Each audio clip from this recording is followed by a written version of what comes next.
दिल्ली चुनाव को लेकर आम आदमी पार्टी ने तैयारियां पूरी कर ली हैं, तो वहीं अब बीजेपी की ओर से सीधा प्रधानमंत्री नरेंद्र मोदी चुनावी बिगुल फूंकने जा रहे हैं।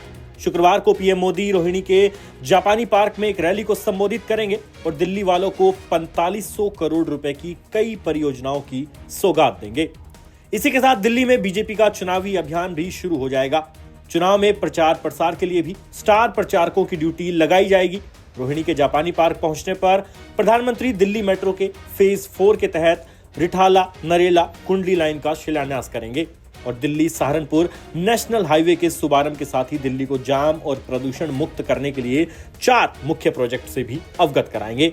बीजेपी के कार्यकर्ता जनसभाओं में भारी भीड़ जुटाने की तैयारी में है। दिल्ली में बीजेपी अपनी सियासी ताकत दिखाएगी। पीएम मोदी दूसरी रैली 5 जनवरी को पूर्व दिल्ली के सीबीडी ग्राउंड में करेंगे। पीएम मोदी दिल्ली चुनाव को ध्यान में रखकर कई घोषणाएं करने जा रहे हैं। राजधानी में झुग्गीवासियों के लिए नए साल की शुरुआत खुशखबरी के साथ हुई है। दिल्ली विकास प्राधिकरण निगम यानी डीडीए की ओर से वजीरपुर में बनाए गए 1645 स्वाभिमान फ्लैट की चाबी प्रधानमंत्री नरेंद्र मोदी शुक्रवार को अशोक विहार के झुग्गीवासियों को खुद सौंपेंगे।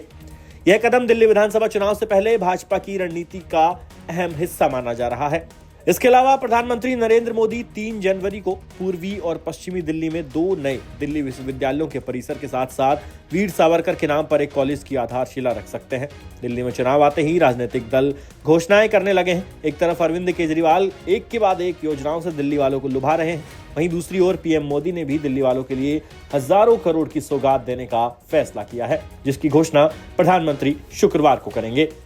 बीजेपी अपने प्रचार अभियान की शुरुआत प्रधानमंत्री नरेंद्र मोदी की बड़ी रैली के साथ करेगी। हरियाणा और महाराष्ट्र में बड़ी जीत के बाद लेकिन झारखंड में मिली हार के अनुभव से पार्टी ने अपनी रणनीति पर गहराई से मंथन किया है। इसी वजह से पार्टी ने अभी तक अपने प्रत्याशी नहीं उतारे हैं। हालांकि आलाकमान ने अपनी बैठकों में कई नामों पर मुहर लगा दी है, लेकिन अभी किसी भी तरह से आधिकारिक घोषणा नहीं की गई है। संभावना है कि प्रधानमंत्री मोदी जैसे ही चुनावी बिगुल फूकेंगे उसके बाद ही दिल्ली में बीजेपी अपने प्रत्याशियों का ऐलान करेगी। फिलहाल चुनाव आयोग ने भी चुनावी तारीखों का ऐलान नहीं किया है। देखना होगा बीजेपी किन चेहरों को इस बार के विधानसभा चुनाव में मौका देती है और दिल्ली चुनाव के परिणाम किस तरह के रहेंगे। ब्यूरो रिपोर्ट, दिल्ली तक।